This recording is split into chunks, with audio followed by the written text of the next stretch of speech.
여러분, 잠언은 한자어로 표기된 성경 명칭입니다. 잠언할 때 뒤에 어는 물론 말씀 언이에요. 여러분, 그러면 잠은 어떤 잠인 줄 아십니까? 잠 오는 잠일까요? 그렇지 않습니다. 여러분, 잠언할 때 그 잠은 바늘잠입니다. 바늘잠. 그래서 잠언은 바늘로 찌르는 말씀이라는 뜻입니다. 잠언의 주제가 무엇입니까? 그것은 바로 무엇이 진짜 지혜인가, 무엇이 진짜 지식인가, 그리고 바른 삶이란 무엇인가를 알려주는 것이 바로 잠언입니다. 여러분, 잠언에서 말하는 진짜 지혜, 바른 삶 무엇입니까? 바로 하나님을 아는 것이 지혜입니다. 그리고 하나님을 기준으로 삼아 살아가는 것이 바로 바른 삶입니다. 여러분, 세상을 살아가는 방법이 얼마나 많습니까? 수만 가지 방법들로 세상을 살아갈 수 있지만 하나님의 사람들, 특히 거룩한 주의 백성들은 하나님을 기준으로 놓고 살아가는 것입니다. 자, 이렇게 잠언이 우리에게 기준을 이야기한다면 우리가 읽은 이 본문인 이 야고보서는 그 기준을 품고 살아가는 성도의 삶의 실제적인 모습을 알려주고 있는 것이 바로 이 야고보서 말씀입니다. 다시 말하면, 그러니까 하나님을 기준 삼아서 살아가는 건 알겠는데, 그러니까 그런 삶이 도대체 어떤 삶이냐 하는 질문에 대한 답입니다. 그런데 이 종교개혁자 루터는 이 야고보서를 가르쳐서 지푸라기 서신이다 라고 표현을 했습니다. 우리가 이 지푸라기라는 표현에서 느껴지는 것처럼 좀 쓸데없는, 보잘것없는 이런 의미입니다. 그래서 어떤 학자는 왜 이 종교개혁자가 이런 야고보서를 가르쳐서 이런 쓸데없는 이라는 표현을 써가면서 폄하했을까? 그것은 아마 당시 종교개혁자들이 주창했던 믿음으로 구원 얻는다, 믿음으로만 오직 구원을 얻는다라는 것과는 조금 달리 야고보서는 마치 너의 믿음이 있다면 너의 행동으로 보여줘야 된다, 마치 행위를 강조하는 것 같기 때문에 야고보서에 대해서 조금 종교개혁자들은 폄하했을 것이다 라고 말하는 학자들이 있습니다. 그런데 제가 책을 보다 보니까 또 어떤 학자들이 이렇게 이야기하더라고요. 그것이 아니라, 폄하하는 것이 아니라 아기 예수님을 말구유에 이렇게 잘 누일 때 그냥 아기를 말구유에 높이면 딱딱하잖아요. 그래서 어떻게 합니까?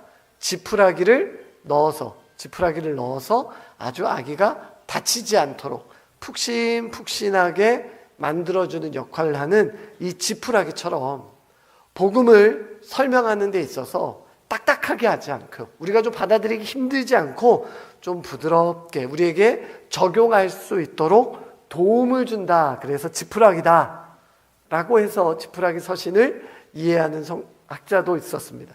저는 개인적으로는 후자가 좀 더 맞지 않나 라는 생각을 합니다.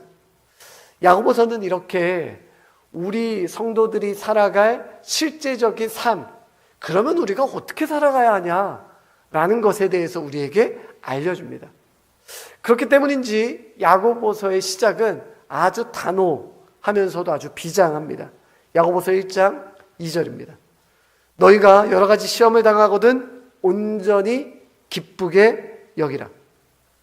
야고보 사도는 당시 핍박을 받던 수많은 초대교회 성도들에게, 예수 그리스도를 믿는다는 이유 하나만으로 죽어갔던 수많은 성도들을 향해서, 또 많은 교회들을 향해서, 또 2025년을 살아가는, 2025년을 시작하는 우리 모든 성도들에게도 권면하며 충고하며 위로의 말씀을 증거합니다. 너희가 시험을 당하거든 온전히 기쁘게 여기라. 왜 그렇습니까? 오늘 12절이 그 답입니다. 자, 우리 12절을 같이 한 목소리로 읽어보도록 하겠습니다. 시작. 시험을 참는 자는 복이 있나니 이는 시련을 견디어낸 자가 주께서 자기를 사랑하는 자에게 약속하신 생명의 면류관을 얻을 것이기 때문이라. 야고보 사도는 성도들에게 가장 먼저 좀 불편한 얘기로 시작을 합니다. 시험이다. 여러분 혹시 시험을 기뻐하는 성도님들 계십니까? 시험을? 여러분 시험은 그것이 크던 작던 그 모양과는 상관없고 그 크기와는 상관없이 늘 마주치고 싶지 않은 불청객입니다. 그런데 여러분 성도에게 시험은 없을 수 없습니다. 있을 수밖에 없는 것입니다. 그런데 이 시험이라는 것은 내가 단지 믿음이 약해져서 생기는 것도 아니고 또 내 믿음이 내가 신앙생활을 한 지 얼마 안 돼서 생기는 것도 아니고 또는 내가 뭔가 잘못을 해서 내가 어떤 과거에 했던 그 잘못 때문에 생겨난 것도 아닙니다. 시험은 우리 모든 그리스도인들, 저와 여러분, 우리 모두가 일평생 치러야 할 숙제입니다. 여러분 이 문제를 풀기 위해서 정확한 공식으로 푸는 사람만 바른 정답에 도달할 수 있습니다. 자, 그러면 이 시험을 풀어낼 바른 공식이 무엇인가? 감사하게도 그 바른 공식은 문제에서 그렇게 멀리 떨어져 있지 않습니다. 자, 12절 마지막에 보면 이렇게 기록합니다. 주께서 자기를 사랑하는 자들에게 약속하신 생명의 면류관을 얻을 것이기 때문이라. 자, 시험에서 승리하는 사람, 시험을 풀어낼 바로 그 공식이 이것이다 라고 우리에게 알려줍니다. 바로 생명의 면류관을 얻게 될 것이다. 자, 오늘 본문을 좀 더 명확하게 번역하면 이렇습니다. 주님께서 자기를 사랑하는 자들에게 약속하신 생명, 영원한 그 생명, 그것을 면류관으로 얻게 될 것이다. 여러분 이것이 정확한 번역입니다. 하나님께서 자기의 사랑을 약속하신 자들에게 주시는 것이 바로 무엇이냐? 생명입니다. 생명. 영원한 생명. 하나님께서 우리에게 약속하신 것이 바로 영원한 생명입니다. 영원하고 변하지 않는 것을 바라보는 것. 그것이 바로 믿음의 백성의 삶이라는 것을 여러분 잊지 마시기를 바랍니다. 여러분 지금 내 눈앞에 비록 암울한 상황이 내 앞에 다가와 있다 할지라도 해결될 기미가 보이지 않는 문제들 앞에서 풀어지지 않는 갈등들 앞에서 회복되지 않는 불안함 앞에서 여러분 우리는 그것이 끝이고 그것이 마지막이고 그것이 내 인생은 이렇게 결론 낼 것이다 라고 추측한다면 오늘 그것은 바른 공식이 아니다 라고 이야기합니다. 하나님께서 우리에게 말씀하신 주의 백성들에게 약속하신 바른 공식, 그것은 바로 무엇입니까? 우리에게 약속된 영원한 생명. 즉 우리의 결론은 그렇게 어두움으로 절망으로 끝맺을 수 없다라는 것입니다. 왜 그렇습니까? 우리의 결론은 하나님이 우리에게 허락하신 결론은 승리의 면류관이기 때문인 줄로 믿습니다. 생명의 면류관인 때문인 줄로 믿습니다. 여러분 그래서 바울은 빌립보서 3장 14절에 이렇게 이야기합니다. 표대를 향하여 그리스도 예수 안에서 하나님이 위에서 부르신 부르심의 상을 위하여 달려가노라. 표대를 향하여 달려간다 라고 성경은 기록을 합니다. 마치 마라톤 선수가 그 결승점을 향해서 긴 정주를 하는 것처럼 우리의 삶이라는 것이, 우리의 인생이라는 것이 마치 이러한 믿음의 경주를 하는 것과 같다라는 것이죠. 여러분 그 믿음의 경주에는 반드시 결승점이 있습니다. 그리고 분명 그곳에서 하나님은 저와 여러분에게 줄 상을 예비해 놓고 기다리고 계십니다. 여러분 이것이 변함없는 사실입니다. 바뀌지 않는 진리입니다. 때문에 선수인 우리들이 해야 될 것은 무엇입니까?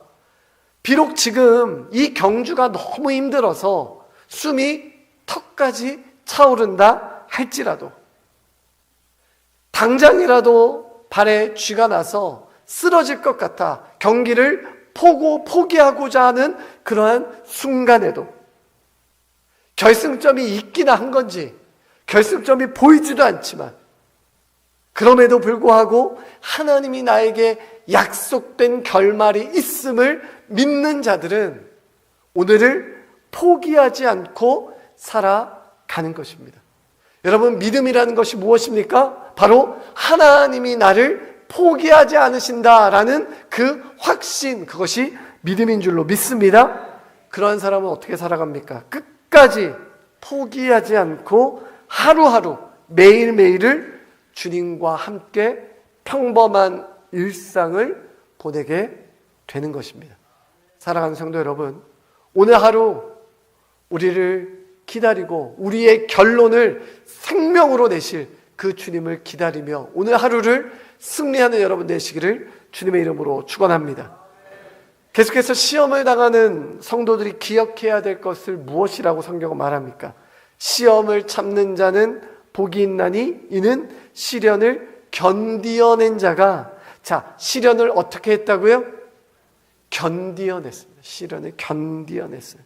여러분, 영어 성경을 보면 이 견디어내다라는 것을 꿋꿋하게 서서 버티다라는 뜻입니다. 여러분, 견디다라는 말은요, 내가 싸워서 이기다가 아니고요, 꿋꿋하게 서서 버티는 겁니다. 버티는 것. 사랑하는 성도 여러분, 시험은, 유혹은, 테스트는 우리를 언제나 찾아옵니다. 그 의미에 어떻든 그 시험에는 반드시 목적이 있습니다. 여러분, 우리가 운전을 하기 위해서 운전면허 시험을 보고 면허증을 얻게 됩니다. 여러분, 우리가 당하는 시험도 마찬가지예요. 이 시험은 절망과 낙심의 골짜기로 우리를 밀어넣기 위함이 아닙니다. 우리가 그 시험을 이겨내서 더욱더 성장하기 위함이죠. 하나님께서 우리에게 시험을 주신 이유는 우리의 성장을 위해 시험을 주신 것입니다. 자, 그런데 문제는 이 사실을 우리가 너무도 잘 알고 있다는 것입니다. 왜요? 많이 들었거든요. 많이 들었거든요. 그래, 시험은 하나님이 나를 성장하기 위해서 주시는 거야. 우리 잘 알고 있습니다. 그런데 막상 시험이 올 때에 바로 이 말이 위로가 됩니까? 이 말이 생각이 납니까? 아니요. 우리가 시험을 겪을 때마다 이것이 끝이 보이지 않는 마치 터널 같은 곳이기 때문에 우리는 두려워할 수밖에, 염려할 수밖에 없습니다. 여러분, 내 몸을 고통스럽게 하는 여러 가지 질병들 앞에서 결과를 보장할 수 없는 시험을 앞두고 있는 청년들의 그 불안한 마음 속에서 몇 번씩 하루에 피를 뽑고 또 수많은 약들을 매일매일 내 몸에 넣어도 차도가 없는 질병을 안고 살아가는 우리 성도님들, 또 계속해서 쌓여가는 적자를 보고만 있어야 되는 수많은 자영업을 하시는 분들도 계십니다. 아픈 자녀들을 위해서 할 수 있는 것이 아무것도 없고 또 이제 은퇴를 앞두고 제2의 인생을 시작해야 하지만 무엇을 선택해야 될지, 어디로 가야 될지 불안하기만 한 수많은 가장들, 또 장애 있는 자녀를 키우는 가정들, 그들이 흘리는 눈물들을 우리가 알고 있습니다. 그들이 고통스러워하는 이유가 무엇입니까? 우리가 이런 상황 앞에서 힘든 이유가 무엇이에요? 그 끝이 보이지 않기 때문입니다. 마치 터널이라는 표현을 많이 하더라고요. 여러분, 터널을 한번 들어가면 좌회전, 우회전이 불가능합니다. 그냥 출구만 바라보고 앞으로밖에 못 가는 거예요. 마치 나의 삶이라는 것이 이 시험 앞에서, 이 어려움 앞에서, 곤란한 앞에서 끝만 바라보며 끝이 있을까 하는 마음으로 앞에만 바라보며 나아갈 수밖에 없는, 마치 밑 빠진 독에 물 붓듯이 끊임없이 내 모든 것을 밀어넣어 겨우겨우 견디는 절박한 상황을 마주하고 있는 우리의 삶 앞에서 오늘 하나님의 말씀은 우리에게 전혀 다른 것을 이야기하고 있습니다. 그 모든 시험을 허락하신 분이, 그 모든 시험을 허락하신 분이 하나님이라는 것입니다. 그런데 여러분, 여기서 끝이 아닙니다. 그 하나님은 우리에게 시험을 주시는 분이십과 동시에 그 견딜 힘을 주시는 분 또한 우리 하나님이라는 사실 여러분 믿으시기를 바랍니다. 여러분, 고린도전서 그래서 10장 13절은 이렇게 기록합니다. 사람이 감당할 시험 밖에는 너희가 당한 것이 없나니 오직 하나님은 미쁘사 너희가 감당하지 못할 시험 당하면 허락하지 아니하시고 시험 당할 쯤에 또한 피할 길을 내사 너희로 능히 감당하게 하시느니라. 여러분, 시험을 능히 감당해낼 수 있는 힘, 능히 감당해낼 수 있는 힘, 하나님이 사랑하는 자에게 하나님의 약속한 영원한 생명을 주신 바로 그 사람에게 그 시험을 능히 기꺼이 기쁨으로 감당할 수 있는 힘을 주신다라는 것입니다. 그리고 그 힘이 무엇입니까? 이것이 바로 믿음인 것입니다. 믿음인 것입니다. 왜요? 하나님이 나를 여전히 붙들고 계시고 나를 놓지 않으신다라는 그 믿음이 나에게 굳건히 새겨지는 것입니다. 사랑하는 성도 여러분, 때문에 성도의 시험의 때에, 성도가 시험을 만났을 때 기억해야 할 것, 준비해야 할 것이 무엇입니까? 그것은 바로 찬양을 준비하는 것입니다. 찬양을 준비하는 것이에요. 왜 그렇습니까? 하나님이 내게 힘을 주실 그 하나님을 기억하며 또한 반전을 이루실 하나님, 또한 역전을 이루실 하나님을 의지할 때 우리는 오히려 하나님을 찬양하게 되는 것입니다. 사랑하는 성도 여러분, 시험을 만날 때에 찬양을 준비하시기를 주님의 이름으로 축원합니다. 그 하나님은 저와 여러분의 삶을 역전시키실 것입니다. 바꾸실 것입니다. 우리의 기대대로 혹은 우리의 예견대로 그것은 절망의 이름이 아닌 소망의 이름으로 우리에게 다가오게 될 것입니다. 절망의 눈물이 변하여 기쁨의 찬양으로 변하는 은혜가 되기를 주님의 이름으로 축원합니다. 승리의 노래가 여러분의 삶 가운데 가득하게 되기를 주님의 이름으로 축원합니다. 그리고 계속해서 본문은 시험에 대한 오해들에 대해서 우리에게 이야기를 합니다. 13절인데요. 같이 한번 읽습니다. 시작. 사람이 하지 말지니 하나님은 악에게 시험을 받지도 아니하시고 친히 아무도 시험하지 아니하시느니라. 아멘. 여러분, 하나님은 우리를 시험하시는 분도 또한 악에게 시험을 받는 분도 아니십니다. 그럼 우리가 겪는 시험은 무엇입니까? 바로 14절입니다. 14절 같이 읽습니다. 시작. 오직 각 사람이 시험을 받는 것은 자기의 욕심에 끌려 미혹됩니다. 욕심에 끌려 미혹됩니다. 여러분, 여기다 욕심이라는 것은요, 열심이라는 뜻입니다. 열심, 열정. 우리가 나의 열심에, 나의 열정에, 나의 필요에 내가 열심으로 살아갈 때 그것이 욕심이 되는 것입니다. 그리고 그 욕심의 방향은 하나님이 원하시는 것과 정반대로 가는 것이죠. 그래서 우리 계속해서 15절은 이렇게 이야기합니다. 같이 읽습니다. 시작. 시민이 태한 죄를 낳고 죄가 장성한 즉 사망을 낳느니라. 여러분, 욕심이 마치 산모가 아이를 베어서, 임신한 여인이 아이를 베어서 그 욕심이 배에 자라서 배가 불러 출산하는 모든 과정처럼 성경은 묘사하고 있습니다. 여러분, 엄마 뱃속에서 자라는 아이의 성장을 우리가 멈출 수 있습니까? 아니요. 여러분, 아기가 자라는 것을 멈출 방법이 없습니다.